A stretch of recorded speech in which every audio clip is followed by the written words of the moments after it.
Good morning, Yankees universe.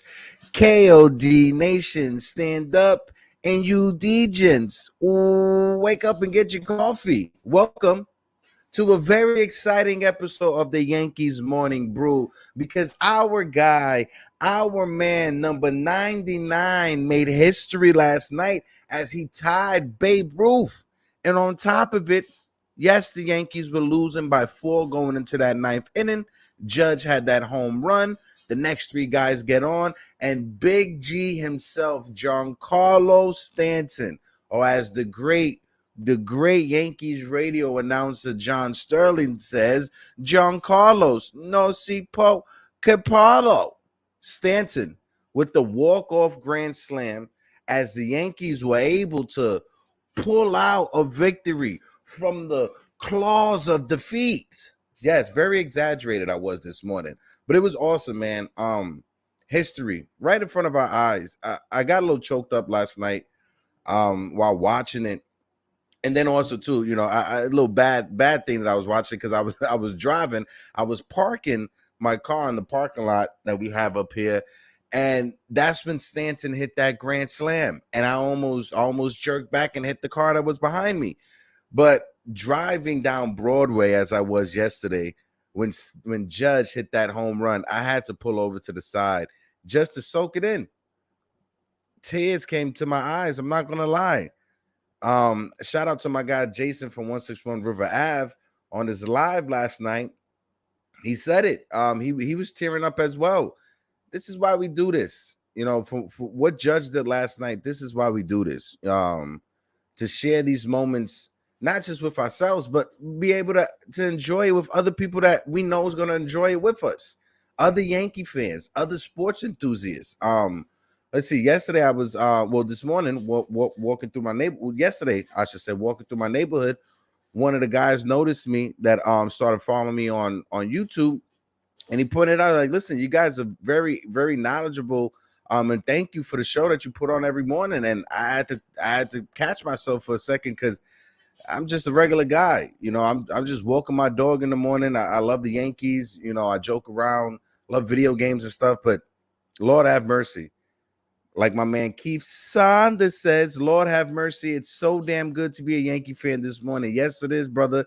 Yes, it is. Shout out to my man Mikey Mazza and the 4 Train Express. Good morning, Hector, KOD Nation and Yankees Universe, and all of you Degens. Wake up and get your coffee. Hop on a 4 Train Express up to 161 River Ave to watch Judge go yard and the Yankees win. Absolutely. Absolutely, Mazza. Metaverse King is in the building. Good morning, my guy. Good morning, brother. Man, it feels good. It honestly feels good to be a Yankee fan this morning. I'm not gonna lie. I'm still on a high from yesterday. Yes, I understand it was against the Pittsburgh Pirates, but a walk-off grand slam is still a walk-off grand slam. If we could get Big G rolling on all cylinders like the machine that he is, if we could get Big G, Giancarlo Stanton, going, watch out. It's going to be a problem in the playoffs. And yes, our bullpen struggled. We'll get into it when I break down the stats a little bit further down the line. Our bullpen did struggle yesterday. You know, Nestor Cortez gave us 5 innings, 1 run. Yankees are still trying to, control Nestor's innings, and I get it. We are right now 12 games left in the season. And not only did Judge, hold on, we got to talk about, not only did Judge get his 60th home run last night, but when we wake up Wednesday, September 21st, 2022, at 11:05 in the morning, Aaron Judge is in the lead for batting title, home run, and RBIs. If the season ends right now, Aaron Judge will have a triple crown. The first Yankee to have a triple crown since Mickey Mantle.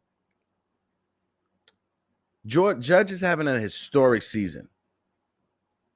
Back up that Brinks truck.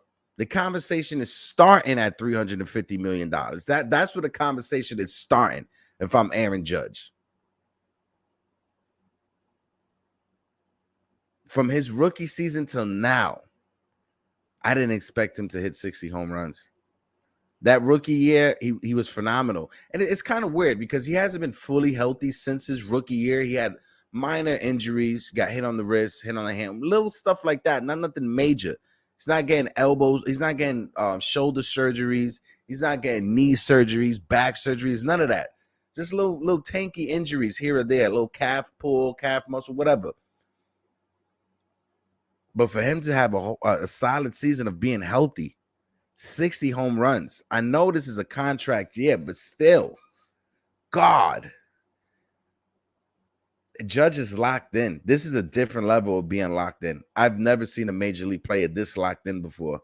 The last time we had a triple crown winner was Miguel Cabrera in the American League. And now, probably like 5 or 6, 7 years later, Aaron Judge knocking on the door of a triple crown. Knocking on the door of a triple crown. 2 weeks ago, I didn't expect this. You know, Judge had a little slump, I want to say about like 3 weeks ago when he wasn't hitting home runs and they were just pitching around him. Judge did it. He stood to his approach. Even during that stretch of him not hitting home runs and people pitching around him, even during that stretch, Judge was still hitting close to 500. He was taking his 4 walks a game, his 3 walks a game, doing what he had to do. Judge is a different animal. Christopher Flash, what is good? Good morning, Christopher. Hope all is well, Chris. Hope you was able to enjoy that last night. I was a bit upset. I was doing a lot of runarounds last night. I couldn't jump on with BX Sports Jedi with my guy Kev to do the watch along, but I rewatched it, and Kev's emotion that 9th inning. Guys, please go and watch that. Go watch every content creator that did a watch along last night, whether it's BX Sports Jedi, right? Whether it's my guy Jason from 161 River Ave, who covers the end of the game, whether it's Derek from NY Recap, who covered Judge's home run, whether it's Pete Simonetti and NY News. Whoever you watch to get your cup of Yankees information, go ahead and watch that streamer. And just remember that this bit of history that we were able to watch last night, I don't think it's going to happen again. Enjoy this. Baseball fans, whether you're a Yankee fan, whether you're a Met fan, whatever, regardless of what team you root for in this game, remember and enjoy last night. Remember where you were at. Because Judge got to Ruth, Maris is right at the door, and he's about to have his own record in the American League. Now, people can feel their way, how they want to feel their way when it comes to the other guys, when it comes to Bonds, when it comes to McGuire, when it comes to Sosa. I still count them their home runs. You know, steroids or not, I still count their home runs. I don't care. I don't mind. To me, the home run king is Barry Bonds. He has the title for the season. He has the most home runs in Major League Baseball. Anybody, that's what it is. People can feel how they want to feel about it. If you don't think it's legitimate, go ahead. You don't think it's legitimate, that's on you. Cannot erase history. It happened. Just like we can't erase history that Pete Rose is who he is. Right? He is the hit king, but at the same time, he is a disgusting human being. We can't escape that. But right now, this moment in time, like I said, Wednesday, September 21st, 2022, this moment is about Aaron Judge and Aaron Judge alone. Aaron Judge, Yankees, if you do not re-sign this man, you're going to lose a major part of your fan base. A major part of your fan base will revolt. If the Yankees do not re-sign Judge for whatever reason, there's going to be a problem. Yankee fans will let you know. You cannot let this man go to San Francisco. I can't imagine seeing Judge in another uniform, no matter what the team is. But you cannot let this man Judge go to San Francisco. San Francisco is going to do everything they can to sign this man in the offseason. You got to think of it like this. Over the next 10 years, San Francisco has to contest not only with the LA Dodgers, but with the San Diego Padres. San Diego Padres is going to have Fernando Tatis for the next 10 years, Manny Machado for the next 5, 6, whatever, Juan Soto for the next 2 years until they re-sign him. So the Giants are going to do whatever they can to put a star in that ballpark, to put a star in that franchise, attach a star like Aaron Judge to that franchise. And you cannot let Aaron Judge walk. 10 years, 350, 400 million, whatever you got to do to re-sign this man, re-sign him. I understand the last 4 years of 5 years of the Robinson Cano contract, it wasn't ideal, but Robinson Cano is not, and I repeat this, Robinson Cano is not Aaron Judge. Work ethic, hustling, his way with the media, his way with the fans. As awesome as a player, as great as a player Robinson Cano was when he was with us, Robinson Cano does not even come close to Aaron Judge. No way. Robinson Cano he doesn't come close to Aaron Judge. So I understand, when it comes to Robinson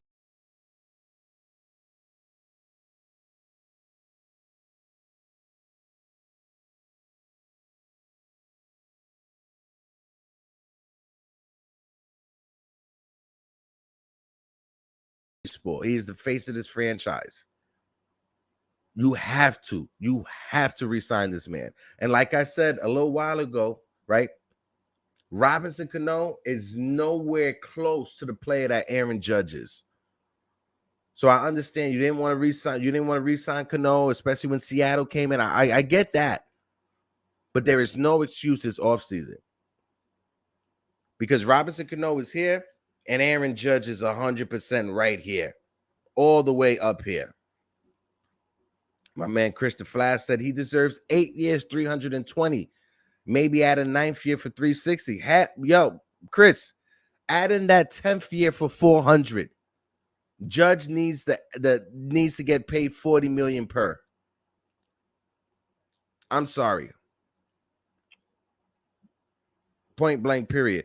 James Cook. James, I'm sorry I didn't get to your comment yesterday. I seen that you asked about Roberto Clemente. I forgot to go back to it after Derek left. But James, 100%. MLB needs to retire that number across the board.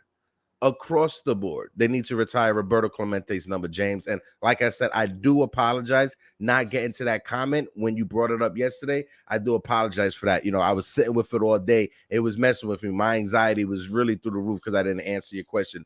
But James, yeah, I definitely feel and I definitely believe that Major League Baseball needs to retire number 21 across the board. Frank Rivera, good morning, Frankie.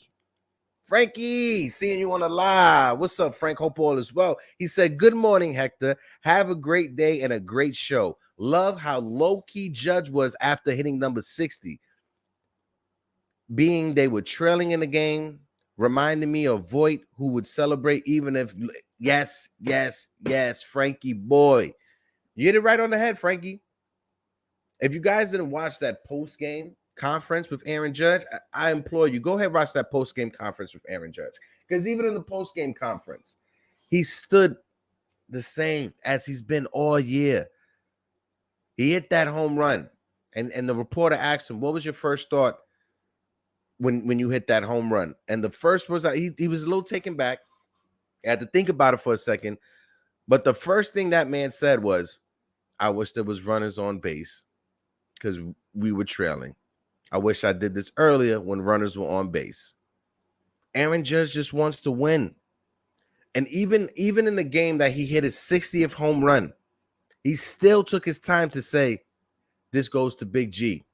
Credit him, Big G, Giancarlo Stanton. Pay this man. Pay this man. There's no excuse. Aaron Judge decided to bet on himself. The Yankees offered him 7 years at 220, right? 220, 7 years at 220. The Yankees going to have to probably double that contract, $400 to $450 million, honestly, to re-sign this man. Every at-bat, every hit, every home run, that price is going up, and as it should. Yankees, use this as an example, right? Use this season with Judge and this whole contract situation as a learning curve. The next superstar that comes up, whether it's an Anthony Volpe, whether it's a Jason Dominguez, whoever it is that hits the ground running the way that Judge did his rookie year, you do the same thing that Toronto did. I mean, you do the same thing that Tampa Bay did. You do the same thing that San Diego did. Take your young superstar and give him a contract extension the same way the Seattle Mariners gave Julio Rodriguez a contract extension and his rookie year. So if Volpe comes up and he hits the cover off the ball, you give him that extension to avoid all of this that's going on right now. Because if the Yankees would have offered Judge his rookie year, 10 years, $150 million, this whole conversation we wouldn't be having about Judge's contract, right? If the Yankees would have offered Judge what Tampa Bay offered their young shortstop, we wouldn't be having this conversation right now. Shout out to Tampa Bay. They recognized Wander Franco as a special young man, and they offered him that contract extension. Yankees should have done that in Judge's rookie year. I'm going to say this right now. And I'm scared that he is definitely going to sign with the San Francisco Giants. I'm sorry to say, I'm not trying to, take out the air from all this excitement. I'm very scared that this offseason, the Yankees are going to fumble the ball and Judge is going to sign with the San Francisco Giants. And if the Yankees fumble the ball, that falls on nobody but Hal Steinbrenner. It's not Cashman's fault. It's not Aaron Boone's fault. It will be Hal Steinbrenner's issue to deal with. And after being booed at Yankee Stadium twice this season, Old Timers Day, no, 3 times, because he was there for Old Timers Day, Paul O'Neill's Day, he got booed, and he got booed on Derek Jeter's Day. I don't think Hal Steinbrenner wants to imagine what's going to happen the next time he walks out there and Aaron Judge is on another team. If Aaron Judge signs this offseason with another team and Hal Steinbrenner walks onto the field, the fans may leave the stand, jump onto the field just to jump this man. Point blank, period. My man James Cook says there has only been 2 players that did not wait to require 5 years to be elected to the Hall of Fame. Lou Gehrig and Roberto Clemente. Yeah. Tragically, we understand why. But regardless of what happened to them in their careers, like, I wouldn't say their careers, when it comes to their life being cut so short, they was going to make the Hall of Fame no matter what. But yeah, James, I agree with you 100%. Roberto Clemente's number needs to be retired in all of baseball. And then after that, maybe the conversations about Lou Gehrig, maybe, only because of, of how detrimental ASL is. And it's crazy that the knowledge that we have on this disease, ALS, it hasn't advanced since then, since Lou Gehrig. That's how devastating that disease is. That's still medically, they're at the same point they were back when Lou Gehrig caught it. That's how devastating that disease is. But yeah, the Barbarians will be at the gate. Absolutely. You're going to see me with with some war paint on. You definitely see me with the war paint. Definitely. The Mad Max Fury Road. I think we will show up to Yankee Stadium like Mad Max Fury Road if Hal Steinbrenner fumbles the ball and Aaron Judge signs with another team. Point blank, period. But let's look into the stats. let's do some deep dive into last night's game. Let's do this. Let's do this. Let's do this. Let's do this. And we'll start off with the Pirates. By the way, that starting pitcher for the Pirates, Ortiz, he is solid, filthy. But the third baseman, Brian Hayes, he let it off. He was 0 for 5. Brian Reynolds, the center fielder, who a lot of Yankee fans wanted, he was auditioning for Yankee Stadium maybe next year. But Brian Reynolds was 4 for 5. Castro, the second baseman, was 1 for 4. Michael Chavez, the first baseman, was 0 for 5. Diego Castillo in right field was 1 for 2. Newman, the DH, was 2 for 5. O'Neal Cruz, the young phenom, the shortstop, was 0 for 2. Former Yankee and former spark plug for us last year, Greg Allen, was in left field. He was 0 for 4. He almost had a grand slam. Oh, my God, if he would have hit a grand slam, Jesus Christ. And Daly, the catcher, rounds out the order. He was 1 for 3. Over to the pitching side of things, Ortiz, he pitched 5 innings, 3 hits, gave up 1 run, 2 walks, and he had 5 strikeouts. Dwayne Underwood Jr. came in afterwards. Dwayne pitched the inning, 3 hits, 2 runs, 1 walk, and 2 strikeouts.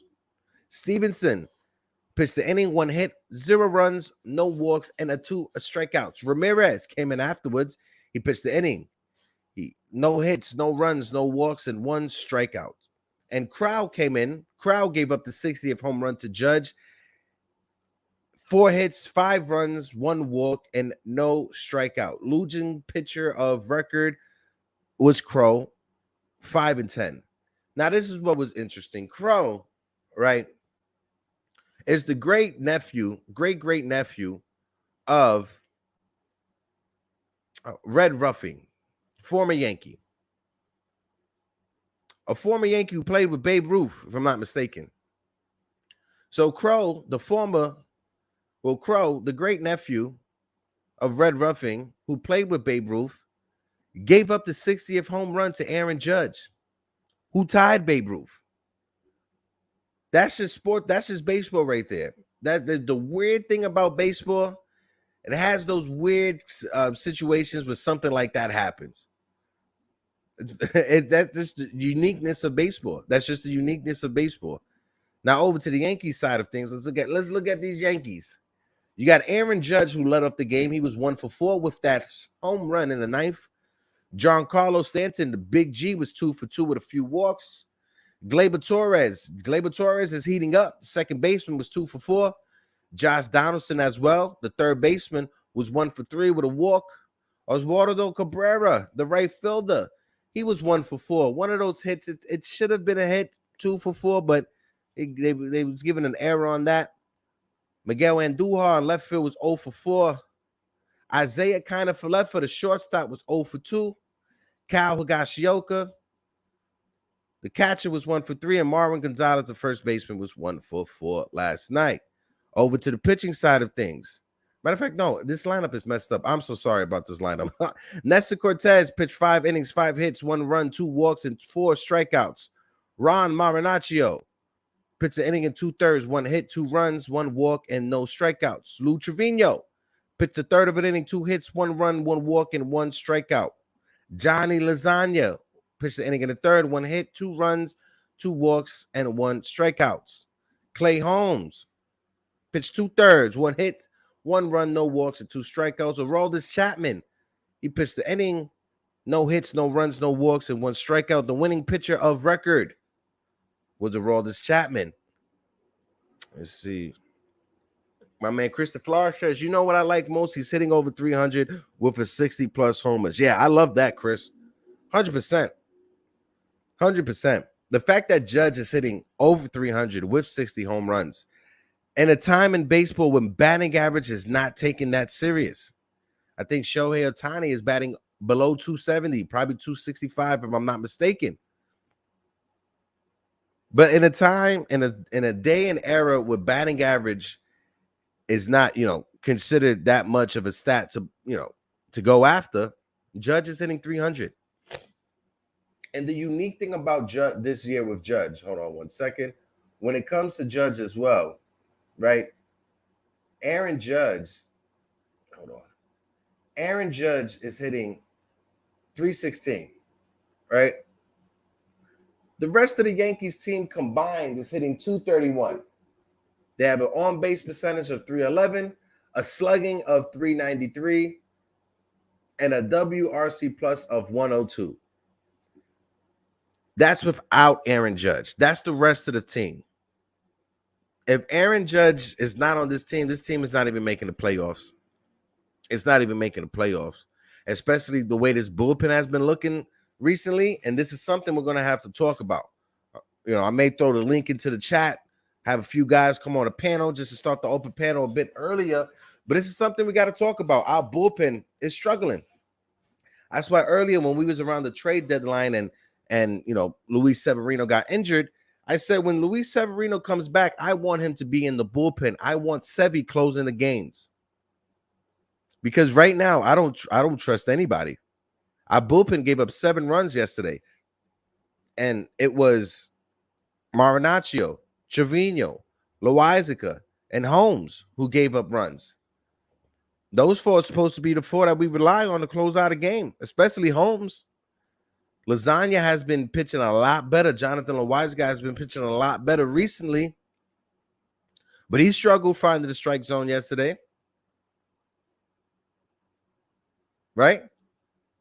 The Yankees need to figure out this this bullpen, and they need to figure it out fast. If you watch it on IG Live, you could click the link that's in my bio, jump on over to YouTube, and get into the comment section on YouTube as well. I see a few of you guys are in the chat. Salute. But the main conversation is happening over here on YouTube, where you can like the video, where you can subscribe to the channel. And as well, if this is your first time watching, hit that like button, hit that subscribe button. Comment on the video after the video is up on YouTube. It helps us out with the algorithm to get us out there. And most recently, these past 2 weeks, the videos have been doing real well. I just want to thank all of you guys and everybody who comes on afterwards to rewatch the videos, because I know 11 in the morning is kind of hard for a lot of people to tune in because people are at work. People got lives to live. So I appreciate everybody who takes their time afterwards, after we're live, to rewatch it. So like I said, if you can, hit that like button, hit that comments, hit that subscribe button, and comment on the video. Those are 3 things that you can do that's not going to cost you a quarter or a penny. Those are free things you could do. That's just free. That's just free. But yeah. And then tonight, the Yankees, we got the Pirates again. So who knows? Who knows? Judge may hit 61 and 62 tonight. But guys, what was your thoughts on Harrison Bader? Let's talk about that for a second. And I do apologize that I don't know why I think I picked the wrong lineup, but I do apologize that the lineup wasn't correct. But Harrison Bader, 3 hits last night. Anybody missing Jordan Montgomery? Please, anybody? Please, anybody missing Jordan Montgomery? I understand it's starting pitching and you don't want to give up starting pitching, but anybody missing him? Last night, I could read off the proper lineup because I don't know why mine was messed up, but Judge was 1 for 4. Rizzo was 1 for 5. Gleyber Torres was 2 for 4. Josh Donaldson was 2 for 5. Stanton was 1 for 4. Oswaldo Cabrera was 0 for 3. Harrison Bader was 2 for 4 with 3 RBIs in his Yankee debut. I really enjoyed his hustle. Let me know. Let me know if you guys. Let me know if you guys enjoy Harrison Bader's his knowledge on the base path and his hustle out there. Isaiah Kiner-Falefa was 0 for 4, and Jose Trevino, our amigo, Jose was 2 for 4. And Jose started to come back around, and it's around the right time, right when the playoffs come. We're 12 games away from the playoffs. Let's look at the division right now because I think Tampa lost last night. Right? Toronto won. Tampa lost. Yep. So our lead in the division is 5.5 games up on Toronto. We are 7.5 games up on Tampa. We got 12 games left to play. I think the Yankees right now we can sit comfortably, right? It's not on cruise control yet. Let's not get out of our heads. We can't sit back and be on cruise controls, but at the same time we can take a deep breath. Right? We could breathe in 6 and we could exhale 4, right? Because August was very stressful for us. August, middle of July to end of August was very stressful. It was a very stressful time in Yankee universe. Michael Caputo almost got beat up a few times by me personally. That's all I'm going to say. My man Keith Saunders says, oh, wait, let me go to James. My man James. James says, pitching is so important in the playoffs, and it makes me wonder why they traded Jordan Montgomery. James, your point is awesome, 100%, right? The reason why they traded Jordan Montgomery, it all falls onto the fact that Aaron Hicks sucked so bad. Aaron Hicks has been so horrible this season. The Yankees front office, they lost all faith and hope in Aaron Hicks. Aaron Hicks has been so bad this year. The Yankees needed to trade a middle of the rotation starting pitcher for a replacement for Aaron Hicks. That all falls on how bad Aaron Hicks was. And this goes on onto the front office, right? Because center field was a position that they said they were going to prioritize this offseason that just passed. Center field and shortstop. I'm not taking them off the hook for not addressing our center field issue before the season started. Nuh-uh. You don't get no brownie points for me because you addressed it in the middle of the season. Because look what you have to do. To James's point, pitching is so important, especially in the playoffs. You have to trade a middle of the rotation starting pitcher in order to get Harrison Bader here, because that's how bad Aaron Hicks has sucked. Li King is in the building. What it do? What's good, brother? Hope all is well. Li King, how you feeling this morning, bro? How you feeling with Judge's 60th home run? Yeah, we feeling nice right now. Like I was saying, Yankees, we doing good. We got a 7.5 lead in the division on Tampa, 5.5 when it comes to Toronto Blue Jays. When we look overall, let's look at this wild card standings. Hold on one second. When it comes to the wild card, you got Toronto, you got Tampa, and you got Seattle. Baltimore is 5 games behind Seattle, but I'm not too sure if they can catch them. I will love to see Baltimore catch and make the playoffs, but I'm not too sure. He said, Hector, where are the real Yankee haters? They're quiet. They're quiet, Mikey Mazza. Them Yankee haters are very quiet this morning. They disappeared. They went into the caverns. They went into the woods to hide out. They're waiting, they're waiting for whatever happens in the playoffs so they can show their big, ugly faces. That's what it is. But hold on one second. One thing we could say is over there in the National League East, the Mets and the Braves, they have themselves a little competition, a little race going on. Right now, the Mets are 95-55, and the Braves are 93-55. So it's about a game difference or 2-game difference. It's very weird. It says 1 game, but if I'm doing math, 95 minus 93 is 2. So I'm not sure. New York City public education, it's not the best. So maybe I'm just not seeing it. Why? But yeah, over to the Central, you got the Cleveland Guardians, who are running away with that division right now. Cleveland is 81-67. The Houston Astros, they're 98-51. I can't stand Houston. I really can't stand Houston. Like I said, the Mets are the Braves. The Mets are 95-55, and the Braves are 93-55. The St. Louis Cardinals are 87-62. Milwaukee's going to have to count on that wild card because Milwaukee is 78-70, 8.5 games behind St. Louis. So I think it's safe to say that St. Louis has that division wrapped up. But the Dodgers they got 103 wins and 45 losses. Jesus Christ. Shout out to the Dodgers. But guys, I didn't want to touch this conversation just because, we're trying to ride a high horse right now. But this is something that it needs to be talked about, right? The comments Aaron Hicks made the other day. You guys know what comments I'm talking about. Talking about New York City and playing here for the Yankees. This man literally had the galls to say that the more playing time he gets, the better he's going to be. My man, you was starting almost every game the first half of the season. How much more do you need? Honestly, I'm not trying to be a jerk to here, but Hicks, how much more playing time do you need? And then you had you also invoked Joey Gallo and said seeing Joey Gallo go over to the Dodgers and Brian Roberts, Dave Roberts, I mean, being the manager that he is, allowing his player to figure it out. I need that, bro. Bye. Bye. In sync. Bye. My guy. Bye. You can go play for the Cincinnati. You could get all the playing time you want for the Cincinnati Reds.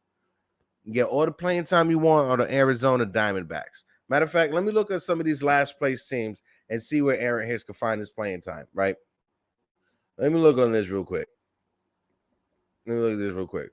Boston, I don't think Boston wants you, so no, not Boston.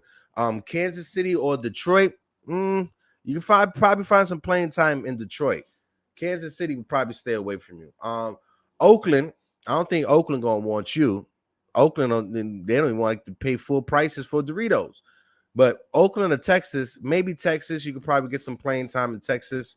The Nationals and the Miami Marlins, you could probably get some playing time from either one of those teams, most likely the Nationals, because they're going through a rebuild. Pittsburgh's not going to want to have any part of you. Tommy Pham may smack you in the face if you was to go to the Cincinnati Reds, so I doubt that you'll go over there. I mean, Tommy Pham's with Boston. Go ahead, go to Cincinnati. Go ahead. Colorado, hey, Aaron Hicks could get himself to Colorado with no shift next year. With that altitude, Aaron Hicks could probably get back to 20 home runs. I'm not trying to, I'm not being, over like exaggerating or anything like that. If Aaron Hicks winds up on the Colorado Rockies next year, he can find himself 250 with 20 home runs just because they're getting rid of the shift, the altitude, the fly balls out there. I definitely can see Aaron Hicks probably revitalizing his career in Colorado. But as a Yankee, bro, bye. NSYNC, bye. I'll pay for your Uber, my guy. Can't stand this. My man Mazda said, we have been in first pretty much all year, and that's not something most teams can say they have done. And the Yankees can. Yeah, the Mets got scared. The Mets lost the division for like 1 or 2 days. LI Yankee King says, my World Series predictions is Mariners versus Mets. The Mets winning in 6 because of DeGrom and Scherzer. Hey, if that winds up, happening, hats off to the Mets. They deserve it. They haven't won a championship since '86. My man Keith said, all jokes. Take the negativity out of here, bro. I mean, this offense needs to prove to me that they can do it in the postseason. I trust Judge and nobody else, and we don't have an ace or closer, which is scary. Yeah, and that's why I like, you came in right after I said it. But around the trade deadline, bro, I was talking about when Severino comes back off of his injury, right? I want Severino to be the closer. I want Severino to come back and be a part of this bullpen. Because if we can put our rotation like this, right? Cole, Nestor Cortez, Taillon, and Domingo Germán. I'm not even putting Frankie Montas into the conversation because I don't even know what we're going to get out of Frankie Montas at this point. Man got injured. He said he felt something. He tried to go through it. He came back a little bit too, bro. That's egg on the face for Brian Cashman. You got after this season. I want it to be known what prospects Cashman was not willing to give up in order to get Castillo from the Cincinnati Reds. I will really love to see what prospects he didn't want to give up. This is the thing with Germán, right? Eli, this is the thing with Germán. You only have to have him go through the lineup once, right? So say for instance, you get 3 innings out of Germán or 4 innings out of Germán. I would turn it over to Clark Smith. I will have a combination of Germán and Clark Smith start one postseason game. Because if we're going to go on the trends right now, the Yankees are trending that Nestor Cortez could pitch 6 innings the most. That means that we're going to have to.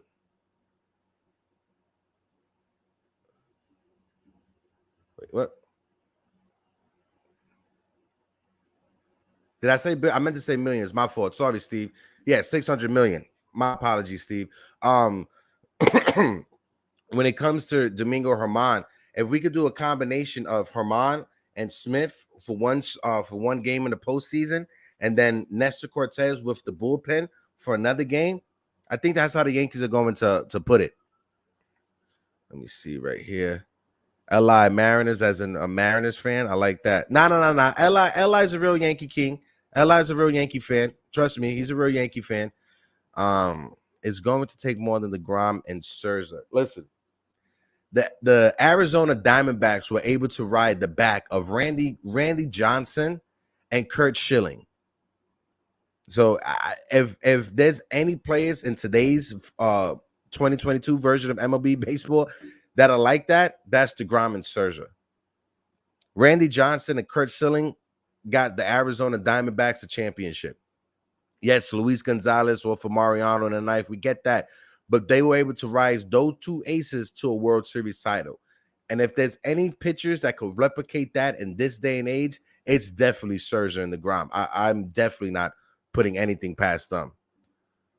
I mean, Hicks is full of excuses. He can't keep track of fly balls, can't throw, only thinks home runs. I blame Cashman and his analytics and does not look at players' instinct. Yeah, your man Aaron Hicks, he had one good year, right? One good year.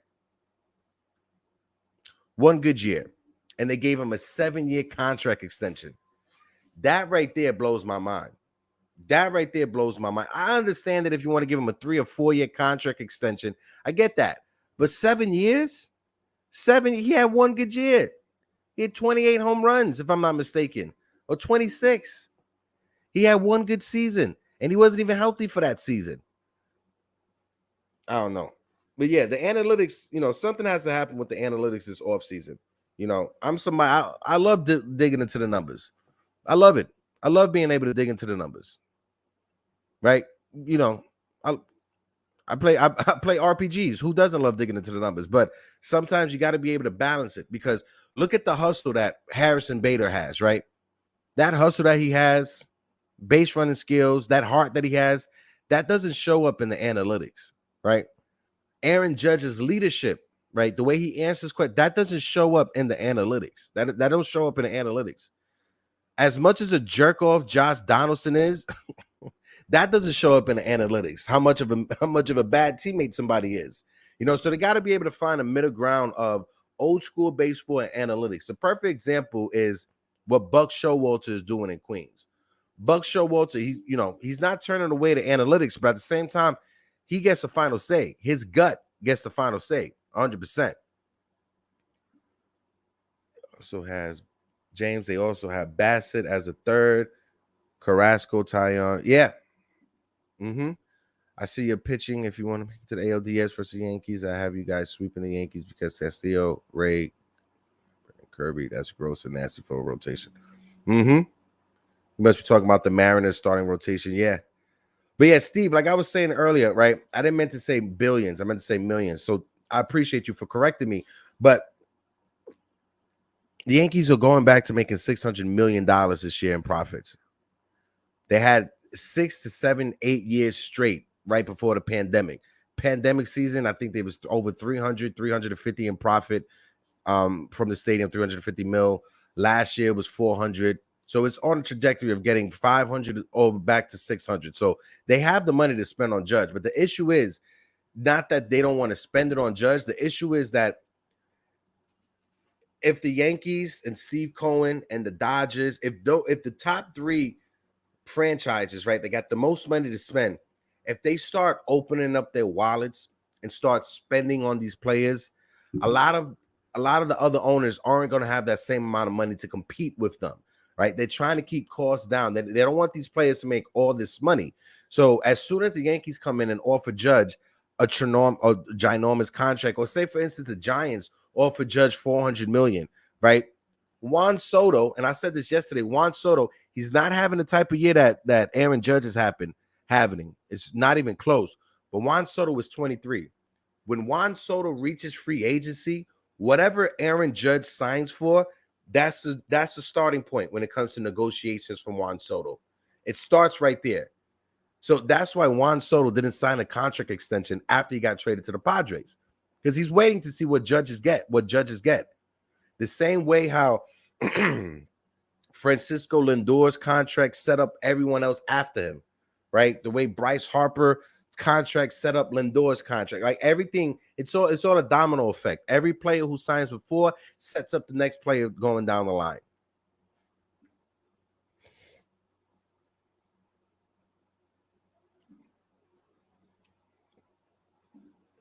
Let's see. Oh, what's going on? One SP is going to be called on trust. Hey, we're just gonna have to see. Say, I will offer Judge 10 years, 400 million. Absolutely, 100%. I will also put I'm with you, man. I'm being realistic. Yeah, same too, bro. Same too. You got to be realistic, right? No matter what team you root for, right? Sometimes you got to take those fan goggles off, right? Because sometimes we got blinders. So you got to take those blinders off. And like I said plenty of times, I don't trust Garrett Cole in the playoffs, especially after this year. I don't trust him. You know, I just can't. You know, he's leading. He's leading all of baseball in home runs given up by a starting pitcher.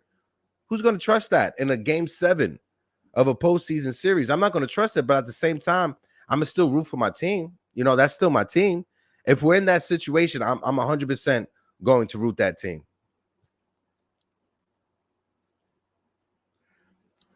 The Yankees offense has been struggling this second half of the season. They started coming around, right? That first half of the year was historic. It was definitely historic. No, it was video game numbers they were putting up. They were leading baseball in every offensive category when it comes to runs scored and all that. Then they went on a dry spell. If we could get people back, right? If we could get LeMahieu back healthy, Rizzo looks healthy, you know, kind of got scared when he dived for that first base, when he dived to first base. But if we could just get people healthy, who knows? Anybody could get hot in the playoffs for a series. Okay. Oh, seems like Keith and Li is going back and forth in the chat. Keith says, I trust Cole in the playoffs. He has a sub-3 ERA. Yeah, he does have a sub-3 ERA. You know, his first start with us in the playoffs against Cleveland was phenomenal. Last year, he bombed it. From the season he's having this year, I'm not sure if I can say I can trust him in the playoffs. But if he proves me wrong, hey, prove me wrong. I'll shut up. I 100% shut up. That's exactly it, Hector. You got to take off the glasses. Yeah. Yeah. You know, and I'm scared about Nestor Cortez in the playoffs because Nestor Cortez, he's never pitched these many innings. It's very scary for me. It's very scary for me. He's going to be at 150 innings. He's probably going to have 2 more starts for the season. The Yankees are only allowing him to go 5 innings each start. He went 5 innings the last, 4 innings the last.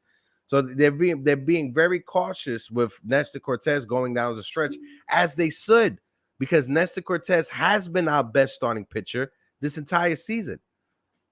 You know, but how the rotation is going to set up is going to be Garrett Cole, number 1.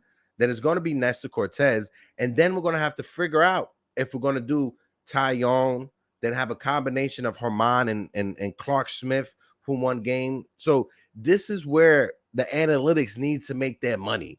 This is where the analytics needs to come through, right?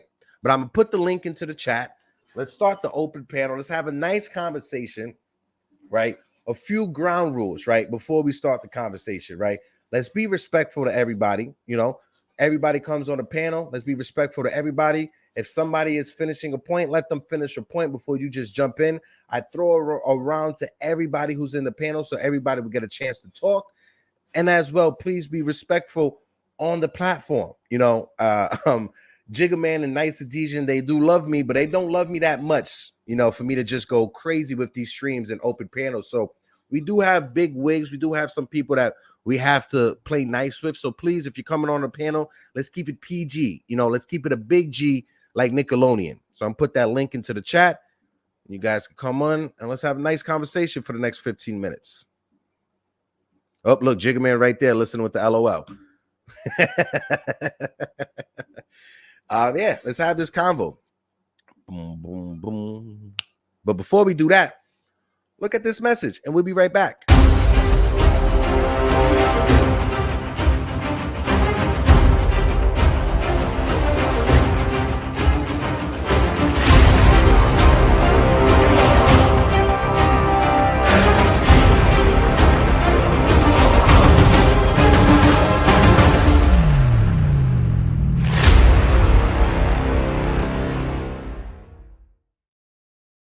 I got my brother Keith Saunders. What's Good, up, bro. baby? Good morning, Chilling, my chilling. brother. How are you feeling? Good. I have to first start off by saying I know I texted you the other day, but happy belated birthday, bro. Appreciate it. Happy Thank you so birthday to much. my man Keith Saunders. Thank you, my brother. I highly appreciate that. I really do, man. Really Bro, do. how you feeling, bro? Where were you last night when Judge hit that 60th? Dude, I was home right in front of television, baby. Right there. And it's funny because I was in a group chat with my boys, so we do the bet and stuff, and he texted me and he showed that he won because he bet the Yankees. The Yankees were down, obviously like 4 runs, and I think the plus money was like 12 something. And when Hmm. Red hit the double, he bet $25 on the Yankees to win. And then I turned my phone off. I went to the bathroom and I see all the reports. He's like, "Yo, the Yankees won!" And I turned back and I see Judge the stand hit the home run and the grand slam. Was crazy, man. I was home losing my brain. Honestly, that's what I was doing. I was coming back from Empire last night with my girl. So we're Mm-hmm. driving back, and I'm coming down Broadway. Right, I'm passing 207, and that's Mm-hmm. when Judge hit the home run, and I had to pull over to the side, and I had to scream for a little bit. But then I'm coming up because we got we park in a little parking lot over here. So I'm Mm-hmm. parking right in the parking lot, and I kid you not. Right when I was coming into the parking lot, there's a group of guys, old school Dominican guys, that are hanging out in front of the building. 8 of them, 8 deep, just hanging, watching the game on a TV, on an old school TV, Outside? with outside in front of the building on an old school TV. How they got the Yankee game on an old school TV, I don't know. Technology is crazy, but I drove in. As soon as I'm reversing it, bro, is when Stanton Yeah. hit the home run. I almost hit the car that was right behind me. People on the street was losing their mind. You heard people screaming from inside of their apartment building. It Yeah. was honestly, I don't remember the last time I felt this as a Yankee fan, that win, that kind No, of me win. either. Me either. The energy is different right now in the Hmm. Bronx. It's crazy, man. I haven't felt this since, and I want to say 2009, but it wasn't like we were a great statistical team in 2009. I feel like we just carried our way into that Hmm. postseason. Since maybe 98, man. Since honestly, it's wild. It just doesn't make any sense. That 2019 to me, that it resembled say like a veteran NBA team that Right. they're just veterans that have the talent to get you to win, right? Yep. That's what that Yep. 2019 remind me. This team this year is totally different, because even that 2019, you still had some people who've been there before. You had Jeter, you Mm-hmm. had Posada, you had Mariano, you had Pettit, so you had people that been there before. This Yankee team, you don't have not one person who's won a World Series. The Nope. only Not a person that has single won a one. World Series is Andrew Benintendi, and he came in at the trade deadline and he's injured right now. That's Mm-hmm. the only person that has World Series experience. Besides that, everybody is learning as they go. Everybody is learning as they go. And I'm super excited to see what Judge is going to do this postseason. Because for his career, right, he's a 290 hitter for the first half of the season. Mm-hmm. He's a 250 hitter in the second half, and he's a 230 hitter in the playoffs. Mm. This year in the second half, he's close to 400. Yeah. It's I want to insane. see what he got. I want to see what he does in the playoffs. I think that's all gonna have to do with where Boone puts him in the lineup. Do you think he keeps his success in the postseason leading off, or do you think it's gonna be a lot more pitches pitching away from him and try to set up a double play early? You know what I mean, when we're batting, because I don't know if can he carry this leading off in the postseason because he's not in the postseason. I don't think he's a major threat leading off when pitchers are just trying to pitch around him. Well, Really? I'm gonna ask you this, right? Put yourself in the shoes of a opposing manager, right? This is Yeah. game one of the ALDS, right? This is game one of Yep. the ALDS. Do Yep. you want to start game one of the ALDS with Judge at first base and Anthony Rizzo coming up to bat? Now you're five. Now your starting pitcher is 5 to 6 pitches into the game. He has to Yep. face a runner on first base with Anthony Rizzo, Gleyber Torres, and John Carlos Stanton coming up right behind. Do you want to start off a playoff series like that? That's the question you have to ask yourself. Right. No, you're right. You're right. You're absolutely right. So I would leave Judge. I know a lot of people aren't, they're not in love with this move, having Mhm. Judge lead off the games, but I Oh, I would love have it. Judge. I will have Judge lead off. I love it, man. I love I it. will I have absolutely I love will it. have him lead off. I love it, especially the way the bottom of the lineup has been hitting. I seen the lineup yesterday, and it was 7, 8, 9 Bader, uh, IKF, and Trevino. Trevino bat ninth, which is crazy to me because he's batting like 260. All them guys Hmm. are batting 250 and better, 7, 8, and 9. So if we can get consistent men on base and turn it around for Hmm. Judge in the top of the lineup, it's great. Yeah. So as long as the bottom of the lineup can continue getting on base, yeah, leave him at one, man. It's crazy to me. Just him in the one hole has been. I think he's batting like 3-something there, maybe 370, He's 360. he's batting over 350. He's batting over 350 in the one hole. That's insane, man. It's ridiculous. Bro, this man he fell into the Triple Crown fell into his lap. His lap. Bro, when we was at the stadium, we weren't talking about Triple Crown. We was literally there a week ago. We weren't talking about Triple Crown, bro. Dude, I think Luis Arias was batting 221 when we were at the stadium, and he's been he's been cold. So that's crazy, man. This doesn't make any sense. This is the best statistical season I've ever seen in my life, and it doesn't even seem real. Aaron Judge will be the first and only player to finish the season. If he gets the batting title, gets the Triple Crown, he'll be the first and only player to finish the season leading in every offensive category. He will be the only player to do that in history. And that's on base percentage, slugging, extra base hits. That's the whole 9 yards. Wow. Yes. And then another thing too, that a stat, all these crazy analytics stats. One that sticks out to me is WRC plus, right? Well, WRC plus, it adjusts to your ballpark, right? So even when you adjust Aaron Judge to like the average MLB ballpark, he's still leading in that stat. He's still leading in that stat. Even if you adjust Aaron Judge's ballpark to where he's playing, he's still leading in that stat, and that's what is just hilarious to me. It's ridiculous. I don't even think he realized what the hell he's doing, man. You see us humbling and smiling. I feel like he's in awe himself, man.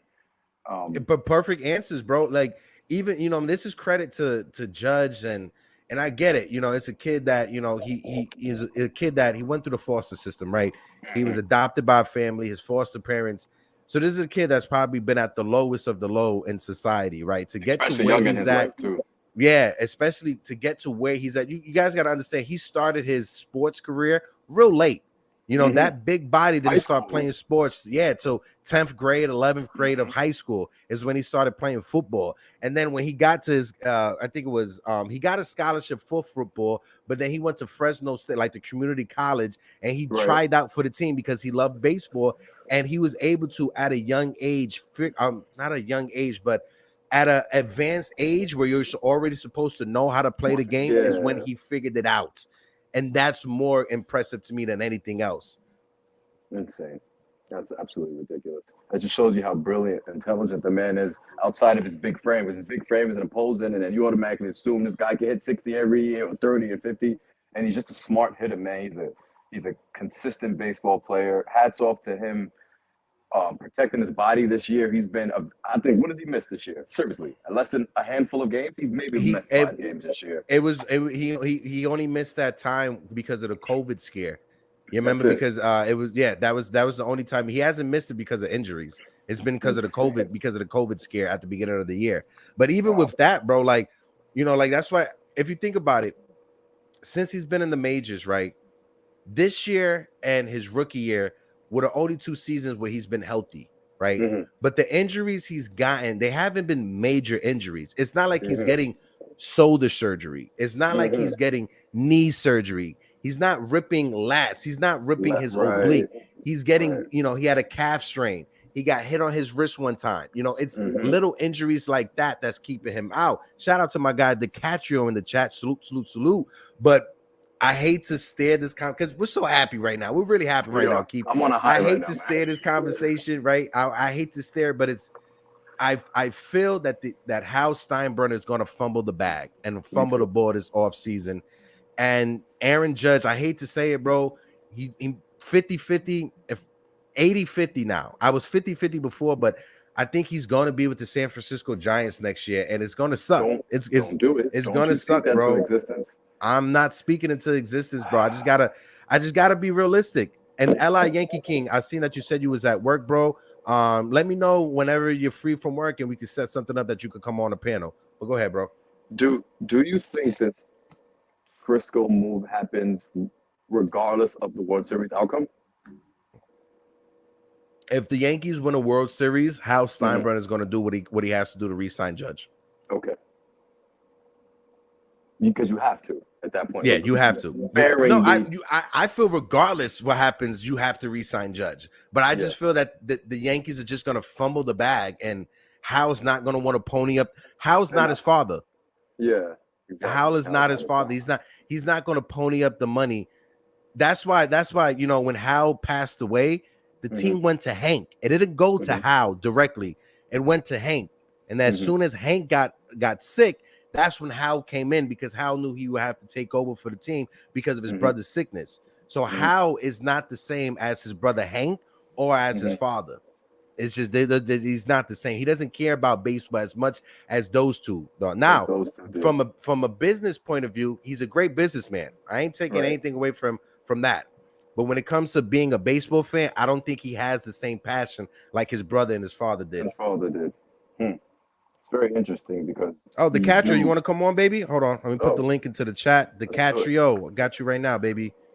That's really upsetting because you come from a storied franchise and family, and Steinbrenner's on 55% of the Yankees, man. So your father be turned over in your grave if you don't resign Judge, man. And do you think he walks because of now? Will it be a total money issue, or you think it'd be an average per year issue that Frisco is going to up? Like, I can't see why he would go to Frisco outside of being there, and I understand the Fresno State situation and being from home and it's warm weather, and I get all of that. But what can draw truly? It's a bigger ballpark, first of all, in Frisco. Do you think he really grew wants up to play against the Padres and the Giants? You know what I mean? That division's tough. It's like he'll take a torch, go over there, and then he'll struggle to win, because I don't think the Giants are going anywhere if he does go there. And he said he's all about winning. It's crazy. I got the Catrio is backstage going like this, agreeing with you. So I'm about to bring the Catrio on to have that conversation. The Catrio, good morning, my guys. Salute, brother. What up, baby? Chilling, baby. Yo, you're spot on. Why? Like, and this is the thing, like, unless Judge is all about the money, why would you go west to San Francisco to finish your career? Besides the fact that you want to be closer to home and play for a mediocre Giants team in a gigantic ballpark. And I mean, let's not even. You're not left-handed. Yeah. Petco's not a hitter's ballpark. Right. You got Dodger Stadium, which whatever. I don't think it's the right fit out there, honestly. It's just, to me, it makes zero sense. Besides the fact that it's home, Other than that, though, on a baseball standpoint, and winning, and who in that lineup is going to get protected by? Let's be real. He's protected well in this lineup behind Rizzo and Giancarlo and Torres and everybody when they're hitting. Nobody scares you out there in Frisco.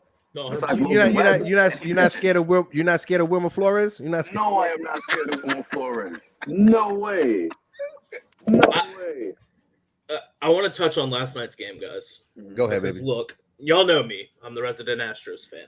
But let me tell you, what I saw last night in the ninth inning scared the shit out of me. Okay? There's 15 games left in the regular season, all right?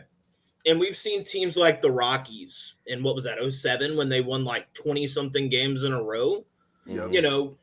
What happened last night in the ninth inning needs to be like a warning sign, in my opinion, for the rest of the league, because that was one of those moments where it literally builds momentum. Yes. And it just becomes a snowball.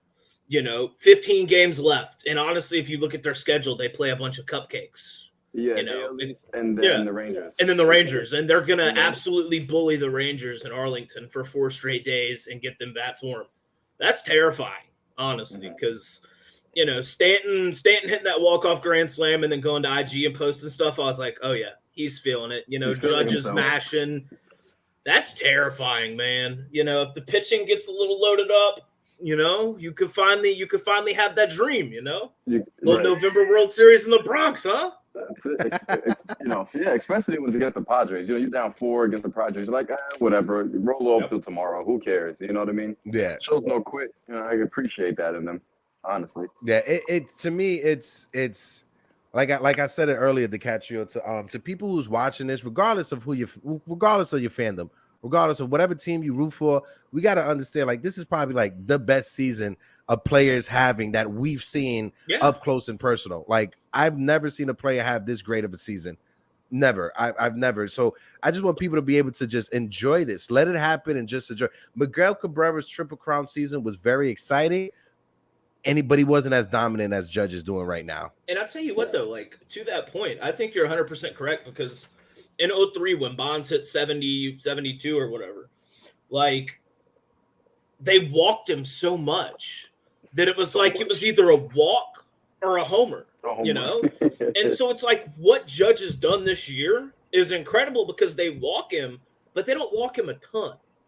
You know, he gets out there and he puts the ball in play. And he hits a hell of a lot of home runs, you know, and it's just like this. Honestly, I think this is a more impressive feat than anything. You're 100% correct, than anything that we've seen, you know, because I think, you know, we're all around the same age. So it's like, I think this is probably one of the most incredible seasons I've seen. 100%. Yeah. Yeah. I just want to ask you, because, you know, you're the resident Astro fan. So I want to ask you, Carlos Correa, this is something that, you know, is going on the wires on Twitter.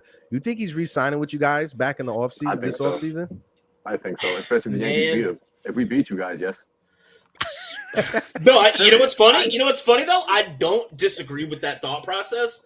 But yet again, I really don't know. Pena's played really good this year. He's a great baseball player. You know, player, and I mean, what are you going to do? Move? Like, where are you going to fit Correa? You're going to move Pena to the outfield, and then it's just – I don't know, man. I could see it happening because, you know, he went and got his money in Minnesota, and he doesn't like Minnesota. You can tell he doesn't like Minnesota. Yeah, I could 100% see him coming home, but, you know, also he could go east. I still think there's a chance he goes east, you know. I don't know, man. It'll be definitely interesting to see. You know, I love listening to you guys, you know, especially you talk about, you know, the Yankees and, you know, everybody not wanting to open their pockets. I still think Correa should have went to New York. I still think he should have took whatever deal they threw at him and went to New York. Like, I thought that was a no-brainer signing. Even last year during the season, you know, it's like, yo, he's going to New York in the offseason. Like, in my opinion, it was a done deal. Never thought Minnesota would even remotely be in play or anything like that, because I knew the Astros weren't re-signing him for the amount of money. Pena can hit, James. Pena can hit. He can hit. He's not on the Correa level yet, but he is a very good hitter. He is he's very fast. Yeah, very fast. Great with the glove. You know, he's going to be solid. Plus, I mean, this is his first full season. You know, I can definitely see, like, if we're in season 5, 6, 7, you know, something like that, and it's like, all right, yeah, Pena's out there pulling, you know, Gleyber Torres or something like that. Like, I get it. Yeah, you know? yeah. But, you know, let's wait and see on the Pena can't hit talk. But, you know, I mean, it's interesting. I think, Pena definitely, he does have some errors, you know, he definitely has some fielding stuff. I don't know, man. It's a tough call. It really is. I feel I got Pena. one more question too. No, go ahead, brother. Go ahead, bro. So it's in Astro world, how far do you guys go with Verlander? He's almost 40. Eventually, you know, he's gonna want to call it quits or ask for another 2-3 year deal for a lot of money.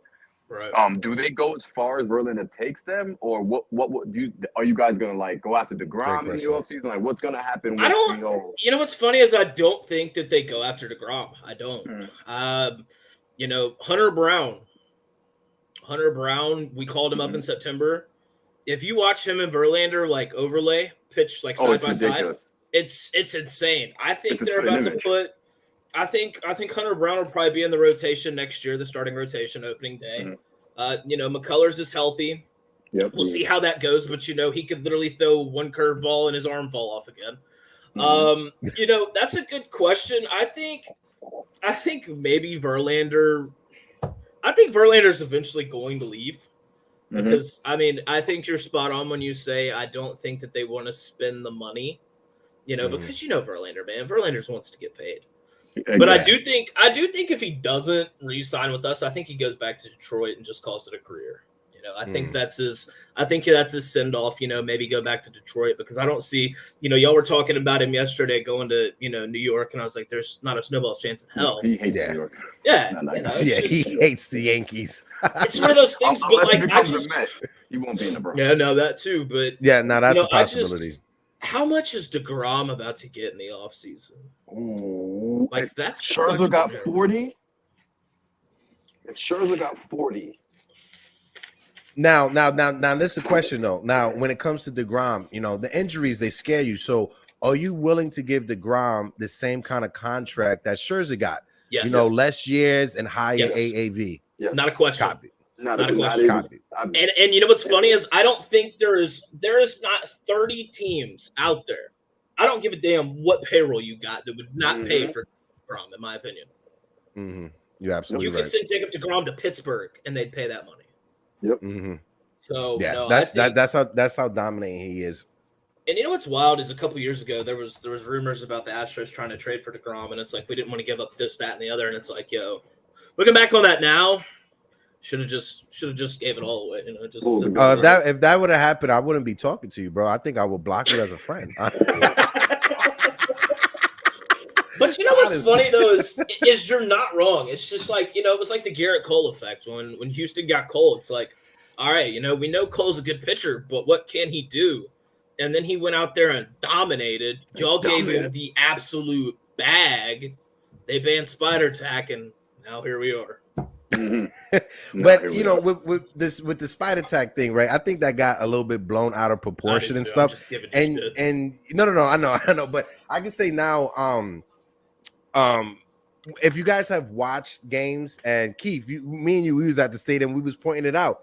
I don't think they're checking pitchers anymore like that, really? for sticking substance. Because if you're watching the game, right, pay attention tonight, like whatever game you're watching tonight, pay attention to the broadcasting. What happened is the pitcher gets the ball back, right, and as soon as he gets the ball back, the camera pans to another view. It either pans to the stands or to another player. It's not giving the pitcher's going like this, like the pitcher's going like either touching their hat or whatever.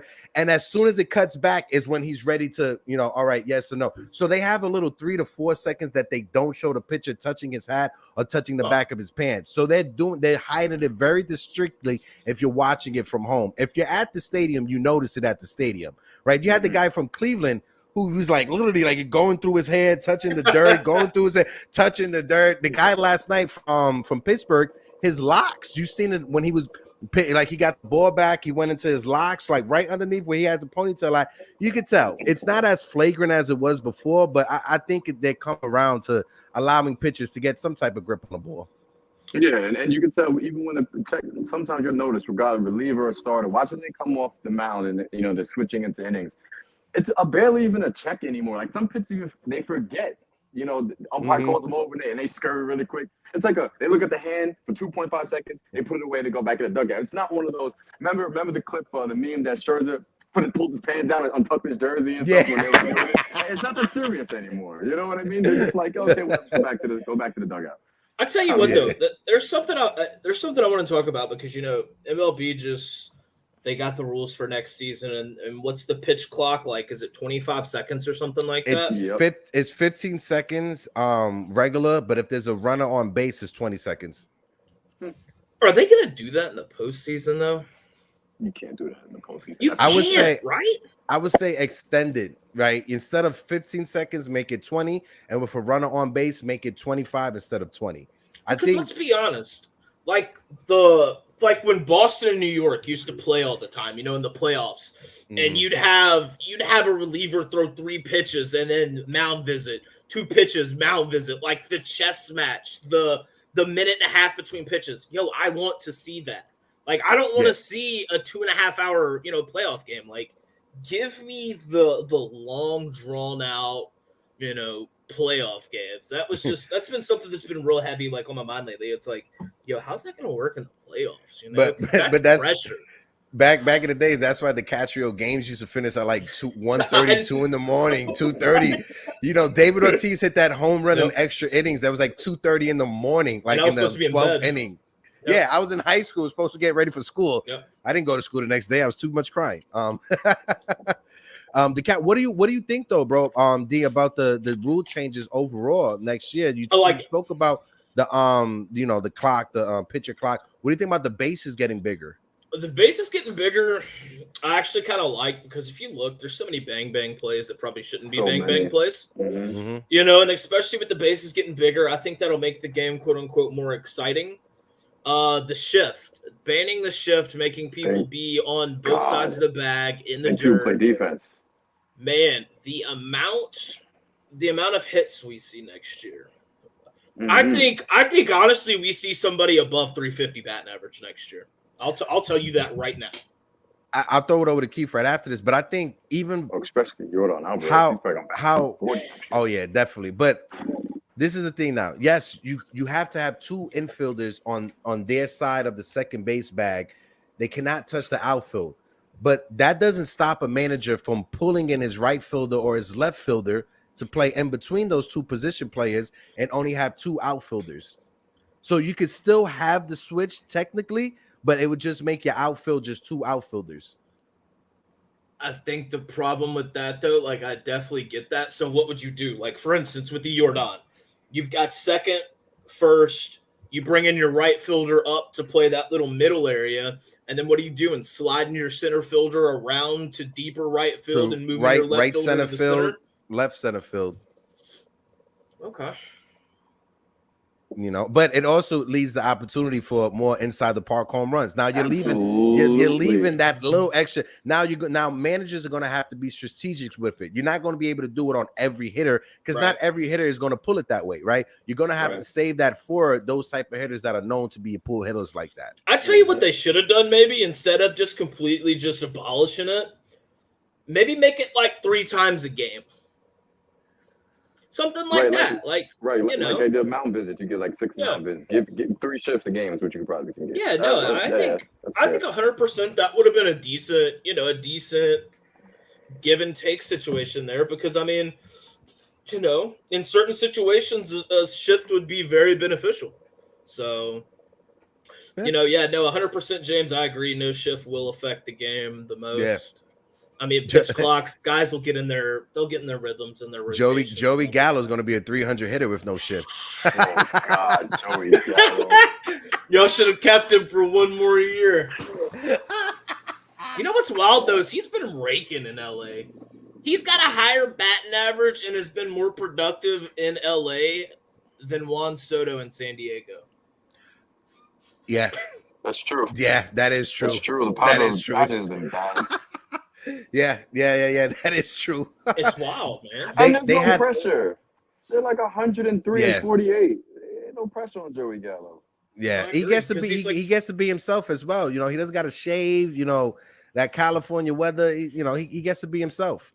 That and he's like the 9th person they'll talk about or mention when it comes to their lineup. Period. So 100%. Yeah, he gets to fly under the radar real good. But speaking of the Dodgers, do people beat them? Who in the NL beats the Dodgers?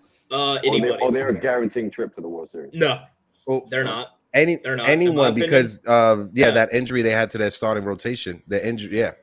But that also, and I think the Dodgers are most susceptible year to year to just give it up in the playoffs. Like honestly, in my opinion, the Dodgers are the team. They'll put up 100 wins. They'll put up 105 wins, and it's this team's going to the World Series, and then they'll get knocked out by the wild card team. Yeah, like they lose to the Cardinals. And I just think, I don't know, man. They're a good team, don't get me wrong, but I don't think they're the instant World Series walk-ins from the National League. It's like I don't think the Astros are the instant walk-in from the American League. I think this year we're actually going to see a lot of 5-7 game series. Like I think this is. I think so too. I think baseball this year, the amount of parity in baseball at the top, it's not top heavy. It's not like it's not like Warriors and whoever, or something like that. Like, I think that we're going to see some real battles this year, and I think the playoffs are going to be fantastic. So because a lot of these wild card teams are true contenders, man. Yeah. I want to see what happens. With the break that the first 2 seeds get, that because they have 5 to 6 days off while the wild card teams they face each other and stuff. So I'm willing to see what happens to that because that's going to determine if this is a format Major League wants to keep. Because I like it, I love it. I want them to keep this 3 wild card teams. I love it. It just adds so much parity, like the catcher was talking about. You don't have teams trying to tank in the middle of July because they want to get a high draft choice. They're not selling players off to the best teams just so they can get some prospects because they're not in the race for the postseason. But adding that 3rd wild card team, it just adds a different dynamic to it. Eric says, Dr. D, as a Mariners fan on here, congratulations to the Astros on winning the West. Yo, the Mariners are. Yo, can we talk about the Mariners? They are going to be a problem. J-Rod is an absolute animal. Like, that man is just. And that rotation is ridiculous. Yep. Mm-hmm. Pete just said it best, though. And what Pete just said in the chat, that's scary. Toronto's lineup, man. Yeah. Yeah, that's what scares me the most. I was always scared, you know, their pitching needs to come around, but that lineup, you know, Bo Bichette finally putting it together. He struggled the first half of the season, and he's killing it. Yeah, he's killing it right now. Vladimir Guerrero is Vladimir Guerrero. Like there's no ifs, ands, or buts. That lineup is winner. I didn't know Jackie Bradley was in Toronto. Like, I completely forgot that he was in Toronto. Like, Bradley in the playoffs, all he seems to just hit the ball, you know? Mm-hmm. He's one of those guys that in the playoffs is when he shows up. Mm-hmm. So, no, Toronto's a scary team, man. Toronto's especially all they need is Gossman to pitch one good game because Alex having a good year. Gossman's a little iffy and he's giving up a lot of runs lately, but if he can he keeps them solid under 3. Team on 3, Toronto's scary, man. And nobody wants to make that trip all the way out to Canada. No. That travel is, you know what I mean? It's tiring. Yeah. And you know, I don't like to bring this up, but say like you have a, you know, because the wild card, you know, say like Seattle has to verse Toronto, right? For instance, right? And they play in Toronto. Robbie Ray's not pitching for Seattle. Robbie Ray's not vaccinated. He's not making that trip. That's actually off the table. No. They are lifting the vaccination ban, I just saw it yesterday. It was Toronto Vax ban or Canada Vax ban. Hold on, I'll pull it up for you. Okay. Let's see. Because that's what I was looking at this morning, and that's something that you got to put in consideration playing September the playoff 30th. series against Toronto. September 30th. They are travel restrictions are set to expire. Oh wow! Okay, so nice. Yeah. They took him. I think they're going to take him out of the U because the U.S. has the same rules. Also, if you're entering the U.S. as a non-U.S. citizen, you have to be vaxxed as well. Mm-hmm. Hopefully, they take. Good job, Canada. They have to. The Toronto, the baseball season, basketball season coming around. Yeah, you have to. Time to expand Toronto. Yeah. Well, you know they're doing good on themselves. Well. Let's just see if it works out, right? Let's just hope everything works out. And I just want it to be a good postseason. And I think this is probably going to be one of the most exciting postseasons that we've seen in a long time because of the parity, like the Catrio was talking about. There's so many teams that you could look at every team, even the wild card teams. They've had stretches of 10 games of being dominant. Look at Seattle. Seattle won like 14 games in a row, 10 games in a row, if I'm not mistaken.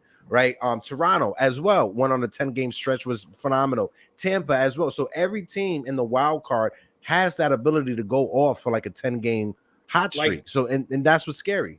Like right now, if you look at it right now, it'd be Mariners and Guardians, which I'd never take Cleveland to move past the first round in a playoffs. Like, so right now the Mariners would be playing the Yankees, in the second round.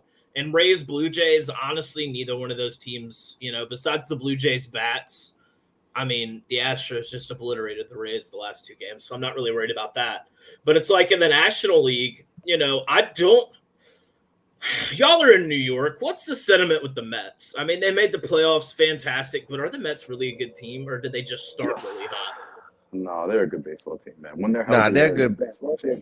Yeah, they're a good baseball team. But it's we don't take them serious until we see them actually perform in the playoffs. Like until they come through and shut us up, then it's still gonna be the little cousin that we beat up on. That's not gonna change. But the Mets, they have had a solid season this year. My mom is a diehard Mets fan. Keith knows that. She doesn't let anybody in the neighborhood. Diehard Met fan. Yeah. So my mom, she calls me every day to talk about the Mets. So she's a diehard Met fan, but they had a great year. I would love to see them go far in the playoffs. This is my take on the Mets, right?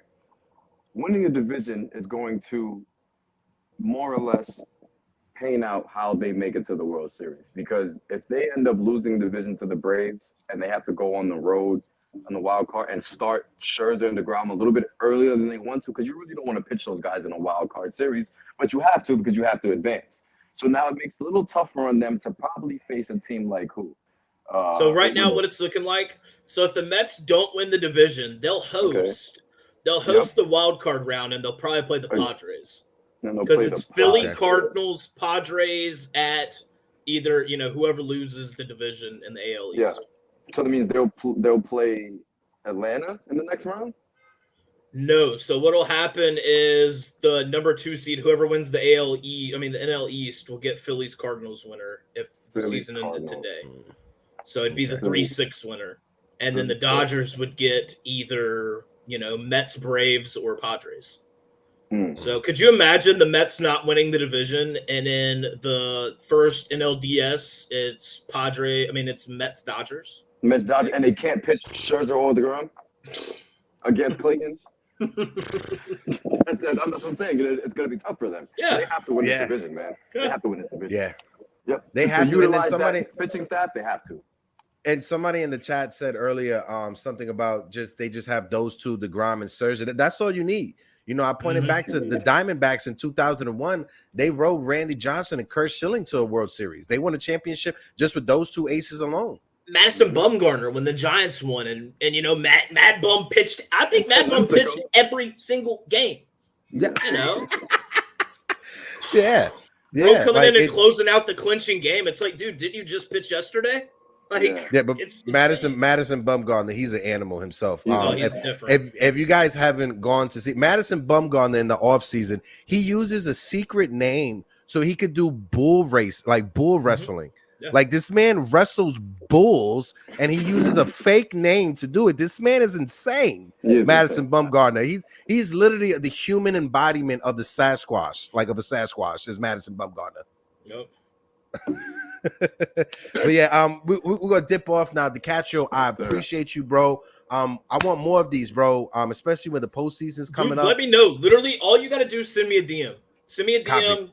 All you gotta do is give me your time. I'll be here, dude.